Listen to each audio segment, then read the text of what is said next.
مەلەزەزانی هەرێممان کردو کە بەشێکی ڕاستەوخۆ لەگەڵمان دەبێت کاگەژیم کاتت باش سپاس بۆ ئەمەدەبوونی جۆنابتان دەستپێک دەبێت دوای زاریارەکانمان پێ بڵیت پەیوەست بە کۆتایی هاتنی ئەم شەپۆ لە گەرمایی کە لە ڕۆژانی ڕابردوودا لەوێرە هەرێمی کوردستان کردووە ئەم گەرمایە کەی کۆتایی دێ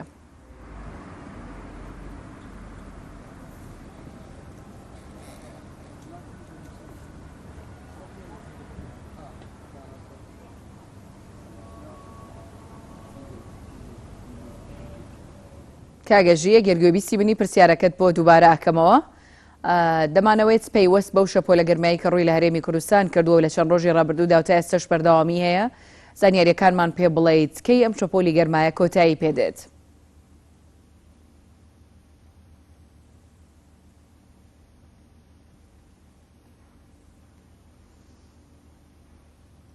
بەڵێ دیارە میوانەکەم دەنگی منی پێ ناگات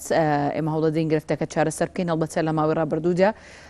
لە تەواوی عێراقدا و لە هەرێمی کوردستانیش بە تایبەتی پلەکانی گەرما بڕێژێکی بەرچاو بەرز بوونەوە لە هەندێک ناوچە پلەکانی گەرما 50 پلەی سیریزیان تێپەڕاند کە ئەمەش بوو بە گرفت بۆ هاوڵاتیان بۆ بە تایبەت لەو ناوچانەی کە گەرمن گرفتی تەنانەت چوونە دەرەوشی بۆ هاوڵاتیان دروست کرده بوو و جگەلەوەش لە کەرتی تەندروستی باسەوە دەکرات کە ژمارەی زۆر لە هاوڵاتیان بەوەی گەرماوە تووشی پەتای سکچوون بوو بوون لە کشنەسی عێراق ڕایگەیاند دوێنێ کە شەپۆلەکانی گەرما ئەمەی کە ئێستا بە تایبەتی ڕووی لە هەرێمی کوردستان کردووە لە عێراق کردووە بەرەو دابەزین دەچێت ئێمە هەوڵەدەین گرفتەکە لەگەڵ میوانەکە چارەسەر بکەین دواتر لە زاری خوانەوە دوایین زاریاریەکانتان لەو بارەوە بۆ بگوازینەوە لە سێ ڕووداوی هاتوچۆی جیاوازدا لە هەولێر و سلێمانی و دۆهۆک 4 کەس گیانیان لەدەستدا و 7 کەسیش بریندار بوون لە دۆهۆک شۆفێرێک گیانی لەدەستدا و سەرنشینێکیش بریندار بوو ئەو کات لە هەولێر ڕووداوێکی هاتوچۆ لەسەر ڕێگەی شاخوڵان هەولێر ڕوویدا و تا ئێستاش کەسێک گیانی لەدەستدا و 5 دیکەش بریندارن لە سلێمانیش لە ڕووداوێکی هاتوچۆدا ئۆتۆمبیلێکی پاکەرەوەی خۆڵ و خاشاک لەسەر ڕێگەی سیتە کۆنتڕۆلی لەدەستدا و خۆی کێشاوە بەستونێکی کارەبادا و وەرگەڕاوە بۆ هۆی شۆفێری ئۆتۆمبیلەکە و کرێکارێکی پاکەرەوە گیانیان لەدەستداوە و کرێکارێکی دیکەش بە سەختی بریندار بووە بە پێی ئامارەکانی بەڕێوەبەراتی گشتی هاتوچۆی هەرێم بۆی خراپی ڕێگەوبانەکان و پابەند نەبوونی بەشێک لە شۆفێران بە ئەسا و ڕێنمایەکانی هاتوچۆ مانگانە زیاتر لە 320 هاوڵاتی بەهۆی ڕووداوەکانی هاتوچۆوە دەبنە قوربانی کە 45 گیان گیان لەدەست دەدەن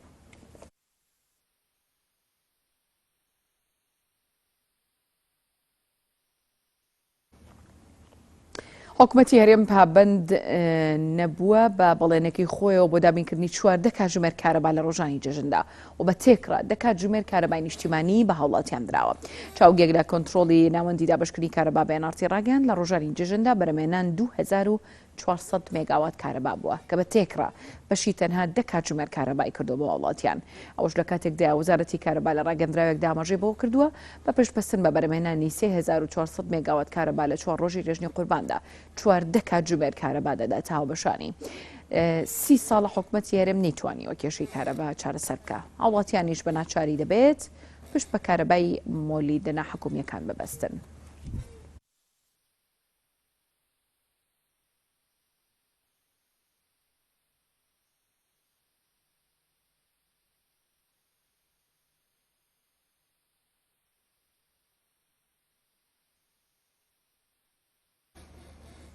لەلایەکی دیکەوە هەر تەجوی کارەبا دەبێتەوە گیان لە دەستدانی کەسێک لە نەحی حاجیاوە لە دەڤەری ڕاپەڕین زانیاری زیاتر لەسەر ڕووداوەکە لای پامنێرمان باخانە کە بە شوێکی ڕاستەوخۆ لەگەڵمان دەبێت باخان زانیاری زیاتر لەسەر ڕووداوەکە چیت لایە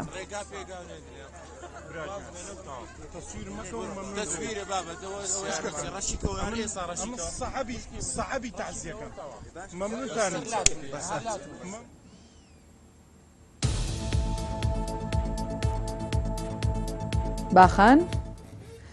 بەڵێ دیارە بەهۆی تەجوی کارەباوە خاوەن مۆلیدەیەکی ئەهلی لە حاجیاوە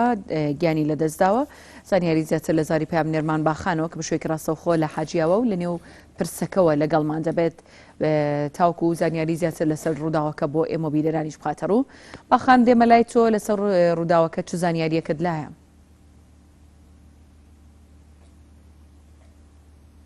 بەڵێ دیارە باخان لە ئێستادا ئامادە نییە هەوڵەدەین دواتر لە ڕێگەی پامنێرمانەوە زانیاریەکانتان بۆ بگوازینەوە دەچمەوە لای میوانەکەم ئەژی چەتۆ و تێبێژی کەسناسی و بە مەلەرزەزانی هەرێم کە بە شوێکی ڕاستەوخۆ لەگەڵمان دەبێت کاگەژیم کاتت باش دەستپێک دەمەوێت زانیاریەکانمان پێ بڵێ سەبارەت بە کۆتایی هاتنی ئەم شەپۆلە گەرمایی کە لە چەند ڕۆژی ڕابردوو ڕووی لە هەرێمی کوردستان کردووە ئەم شەپۆلی گەرمایە کەی کۆتایی دێت؟ بەناوی خۆی گەورە مهرەبان سڵاو لە ئێوەی بەڕێز و لە بینەرانی عزیز جەژنی هەموو لایەک پیرۆز بێ ئینشاءڵڵا. بەنسبەت ئەو بەرزبوونەوەی پلەی گەرما کە ئێستا هەیە لە دوو ڕۆژی ڕابردوو پلەکانی گەرما تا ڕادەیەک بەرزبوونەوەی بەخۆ بینی بە تایبەتی لە ناوچەکانی باشووری هەرێمی کوردستان. ئەوڕۆ لە دوێنێ ئێوارەوە وردە پلەکانی گەرما نزمبوونەوەی چی کەم بەخۆوە بینیوە و ئەوڕۆ هەست بەوە دەکرێت کە نزیکەی 2 تا 3 بەگشتی لە ناوچەکانی هەرێمی کوردستان پلەی گەرما دابەزیوە. بەرزبوونەوەی پلەکانی گەرما زیاتر بەوە دەگەڕێتەوە کە نزمە پاڵاپەستۆی وەرزی هیندی کە کاریگەری ڕاستەوخۆ هەیە لەسەر ناوچەکەی ئێمە هەر کاتێک ئەو نزمە پاڵاپەستۆیە کاریگەری زیاد بوو بەهێز بوو بەرزە پاڵەپەستۆیەکان لە ڕۆژهەڵاتی ناوەڕاست لاکت ئەو گەرمایە ئەو نزمە پاڵەپەستۆیە چالاکی زیاد دەبێ و لە باشوور زیاتر لە باشووری عێراق و دەست پێ دەکات بۆ ناوچەکانی ناوەڕاستی عێراق و لە هەرێمی کوردستانش بێگومان پلەکانی گەرما بەرز دەبێتەوە. بەڵام سوپاس بۆخوا تاوەکو ئێستا نەگەیشتە ئەو ئاستەی کە لە بڵین زۆر بەرز بێتەوە پلەکانی گەرما. ڕاستە لە ناوچەکانی باشووری هەرێمی کوردستان بە تایبەتی لە خانەقین پلەی گەرمی گەیشتە 51 سنووری 51 بۆ 52. بەڵام ئێستا نزمبوونەوەی بەخۆ بینیوە و ئەوڕۆ بەیانی پلەکانی گەرما تا ڕادەیەک لەو ڕێنجە دەمینێتەوە سبێنی مشنە پلەیەک 2 پلە بەرز بێتەوە. بەڵام پاشان جارێکی تریش پێشبینی دەکرێت وردە بەرزبوونەوە بەخۆ ببینێت چونکە وەرزی ئێستا هاوینە و بێگومان پلەکانی گەرما زیاتر لە ئاستی بەرزدایە نەوەک لە ئاستی نزم. زۆر باشە کەواتە چاڕوان دەکرێت لە ئێوارەی ئەمڕۆوە پلەکانی گەرما نزمبوونە بە خۆیانەوە ببینن و لە ئاستێکی جێگیردا بمێننەوە یاخود چۆن دەبێت؟ پلەی گەرمە ئەوڕۆ نزمبوونەوە بەخۆوە دەبینێتن. بەڵام سبەی پلەیەک تا 2 پلە بەرز دەبێتەوە جارێکی تر وەکو پێشبینی دەکرێت و بێگومان چەند بەرەو باشووری هەرێم بڕۆین زیاتر ڕەنگە 3 پلە زیاتر بەرز بێتەوە لە ئاستی ئەمڕۆ. بۆ نمونە تێکرای پلەکانی گەرما لە هەرێمی کوردستان بەگشتی لە دهۆک تا با بڵێن خانەقین لە نێوان 41 تا 44 بووە. بەڵام بەیانی بەرز دەبێتەوە 3 پلە 2 تا 3 پلە بەرز دەبێتەوە و ئەو حاڵەتە هەروە بەردەوام دەبێت واتە شتێکی ئاساییە هیچ حاڵەتێکی شەپۆلێکی زۆر بەهێزی نامۆ ئێستا لە هەرێمی کوردستاندا نیە. بە پێچەوانەوە ئەو گۆڕانکاریە نامۆیە کە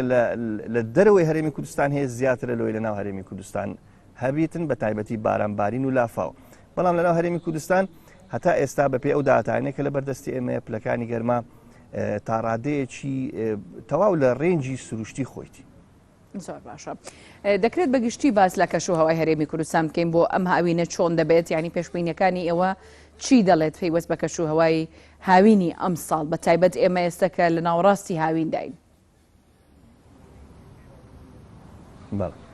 بێگومان ئەستەمە زۆر ئێمە بتوانین پێشبینی درێژخایان بکەین هەم لە ڕووی زانستیم لە ڕووی تەکنیکیەوە ئێمە ناتوانین پێشبینی ینی درێژخایان بدەین بۆ پلەکانی گەرما چۆن دەبێ یان چۆن نەبێ. بەڵام بە گشتی لێرە تا کۆتایی مانجی ئاب بێگومان پلەی گەرما لە هەرێمی کوردستان ئاستێکی بەرز نیشان دەدا و ڕەنگە پلەی گەرما بەرز بێتەوە نزیک 47 بڕوا لۆ 50 بڕواتن. بەڵام ئێمە ناتوانین دەستنیشانی بکەین کەی ئەو حاڵەتە ڕوودەدات تەنها 48 کاتژمێر زووتر ڕەنگە ئێمە بتوانین وەکو بەڕێبەراتی گشتی کەشناسی بتوانین زانیاریەک بدەین دەربارەی ئەو گۆڕانکاریانی کە لە کەشوهەوا دەبێتن بە تایبەتی بەرزبوونەوەی پلەی گەرما. بەرزبوونەوەی پلەی گەرما لۆ ماوەی درێژخایەن وەکو مەسلەی بارانبارینە تۆزێک ئەستەمە ئێمە بتوانین پێشبینی بکەین. بەڵام بە شێوەیەکی گشتی پلەکانی گەرما لە هاوین لە هەرێمی کوردستان هەر هەمومان دەزانین بەخوا زەحمەتە ڕەحم بکات هەر لە بەرزبوونەوە دەبێت تا کۆتایی مانجی ئابیش. هەندێ زار هەندێ ڕۆژ پلەی گەرما با بڕێن 3 ڕۆژ جارێک ممچینە 2 پلە دابەزێت بەڵام جارێکتر بەرز دەبێتەوە ئەم حاڵەتش بەردەوام دەبێت وەکو پێشبینی وەکو بەراوردکردنی داتایەکانی پێشومان لەگەڵ ئێستا هەتا کۆتایی مانجی ئاب پلەکانی گەرما لە هەرێمی کوردستان وەکو پێشبینی دەکرێت هەر لە بەرزبوونەوە دابمێنێتەوە. زۆر باشە لە ساڵانی ڕابردوودایانەی زۆر جار لەم کات و ساتەدا لە میدیا جیهانیەکانەوە دەمان بیست کە بەرزترین پلەکانی گەرما لە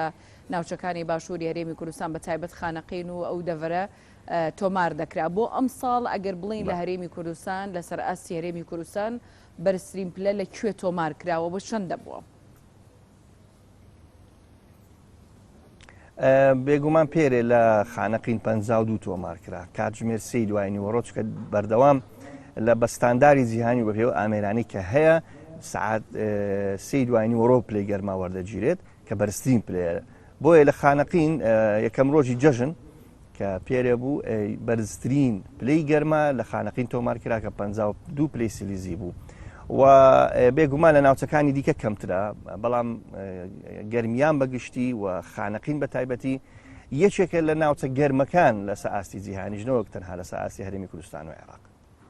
زۆر کەس ئەم گەرمایی ئێستا بە وشکە ساڵی ئەم ساڵەوە دەبەستنەوە وشکە ساڵی هیچ پەیوەندیکی هەیە بە بەرزبوونەوەی پلەکانی گەرماوە بە تایبەت بۆ ئەم ساڵ یاخود بەراوردەکانی ئێوە چیتان پێ دەڵێت لەگەڵ ساڵانی ڕابردوودا لەم کات و ساتەدا لە ساڵانی ڕابردووشدا بە هەمان شێوەی ئێستا کەشوهەوا ئاوا گەرم بووە؟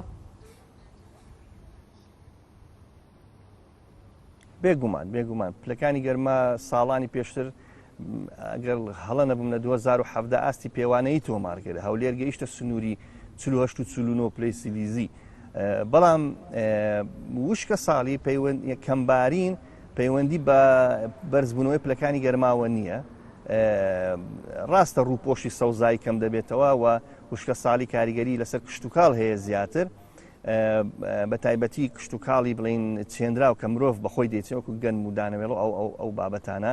بەڵام ڕووپۆشی سەوزایی کەم بێ یان زیاد بێ علاقەی بە بەرزبوونەوەی پلەکانی گەرماوە نییە بێگومان ئەگەر هەبێ کەمتر دەکاتەوە کاریگەریەکانی بە تایبەتی لە نێو شارەکان بەڵام بە ئاستێکی گشتێگە قسە بکەین پلەی گەرمی جاری وا بۆ زستانێکی باران و بەفرێکی زۆر باریوە بەڵام خەڵک تەوەقعی وە دەکرد کە هاوینەکە گەرم بێ بەڵام بە پێچەوانە هاوینەکەی ئاسایی بۆ ساڵی واشە بووە بە پێچەوانەوە هاوینەکەی زستانەکەی مەسەرەن بارانێکی کەم باریوە و هاوینەیەکەشی هاوینێکی زۆر گەرم بوو یعنی هیچ پەیوەندیەک لە نێوان ڕێژەی بارانبارینی زۆر لەگەڵ بابرەن بەرزبوونەوەی پلەی گەرمانیە بۆ نمونە لە ساڵی 2018 و 19 کە پلەی بارانێکی زۆر باری لە هەرێمی کوردستان بەڵام هاوینەکەی هاتەوە بە گەرمیێکی زۆر وەکو ڕێنجی پلەکانی ئاسایی پێشتری خۆی تۆمار کرد. باشە پرسیارێکی دیکە ئەم شپۆلی باو بارانەی کە ڕووی لە بەشێک لە وڵاتانی ئەوروپا و تەنانەت وڵاتی چینیشی گرتوتەوە و لە ماوەی ڕابردوودا بەشێک لە وڵاتی تورکیاش بە هەمان شێوەیانی بەهۆی بارانبارینی زۆرەوە لافاوتیایدا دروست بوو ئەم شەپۆلە یاخود ئەم کاریگەریانە هەرێمی کوردستانیش دەگرێتەوە یاخودنا؟ نەخێر ئەوە زیاتر پەیوەندی بە گۆڕانی ئاوهەوا مەناخەوە هەیە کلایمت چکە کەش و هەوا بۆ ماوەیەکی کورتە بەڵام ئاوهەوا بۆ ماوەیەکی دوور درێژە سیر دەکەین لەبەر مەسەلەی قەتیسبوونی گەرمی و تێکچوونی شیرازەی پێکاتێ بەرگە هەوای زەوی و گازە کەڵەکە بۆکانی نوێی وەکو دوانۆکسیدی کاربۆن و میثان و ئەمۆنیا و هەتا دوایی ئەوانە وایان کردووە کە گەرما قەتیس بێ لە نێو ئاستە نزمەکانی هەوا جگە لەوەش کاریگەریەکەش بۆ دوایە ئاشکرا بووە ئەویش ئەوەیە کە زەوی وەکو تەنێکی ڕەش لە ڕووی فیزیاییەوە کە باسی دەکەین کە گەرما لە خۆر وەردەگرێ جارێکی تر دەیداتەوە لە کاتی شەو ئێستا تەمەشا دەکەین زەوی ئەوەی کە لێکۆڵینەوەی کراوە دەرەنجامەکەی دەرچووە دەڵێ زەوی پلەی تیشتی خۆر وەردەگرێ دانەوەی کەمترە ئیتر ئەمە ژوا دەکات کە قەتیسبوونی گەرمی زیاتر بێ ئەمە جگە لەوەی کە گازی دوانۆکسیدی کاربۆن ڕۆڵی گەورەی جێراوە لە قەتیسکردنی پلەی گەرما لە نێو چینە نزمەکانی بەرگاوە ئەمە ژوا دەکات لەسەر ئاسی جیهانی پلەی گەرمی بەرز ببێتەوە کە پلەی گەرمی بەرز بووە ڕادەی بە هەڵمبوونی ڕوبەرە ئاویەکان لە دەریا و زەریاکاندا زیاتر دەبێت لە هەندێک شوێن تۆرنادۆ و باهۆزی بەهێز ڕوودەدات لە هەندێک شوێن وشکە ساڵی ڕوودەدات ئەوە هەمووی پەیوەستە بە گۆڕانکاریەکان بەڵام بنسبەت هەرێمی کوردستان سوپاس بۆ خوای گەورە سەرڕای ئەوەی کە ئەو گۆڕانکاریە ناموانێت لە جیهاندا ڕوودەدات بەڵام سیر دەکەین هەرێمی کوردستان هەتا ئێستا نەگەیشتە حاڵەتێکی وا کە شتێکی نامۆی تێدا ڕوودات وەک ئەوەی کە لە ئەڵمانیا ڕوویدایان 47 پلەی سیلیزی لە کەنەدا کە ئەو شتانە بەڕاستی کاریگەری فەوتێنەریان هەیە لەسەر وڵاتانە چونکە بە هیچ شێوەیەک ئەوان ڕانەهاتوون لەسەر ئەو زۆرە پلە گەرمیانە و ڕەنگە لە ڕووی تەندروستی و ژینگەیەوە کاردانەوەی گەورەی هەبێت بەڵام سوپاس بۆ خوای گەورە هەرێمی کوردستان ڕاستە کێشەمان زۆرە لە زۆر بوار بەڵام بەنسبەت ئاو هەوا و کەش و هەوا تا ڕادەیەک لە ڕێنجی خۆی نەچۆتە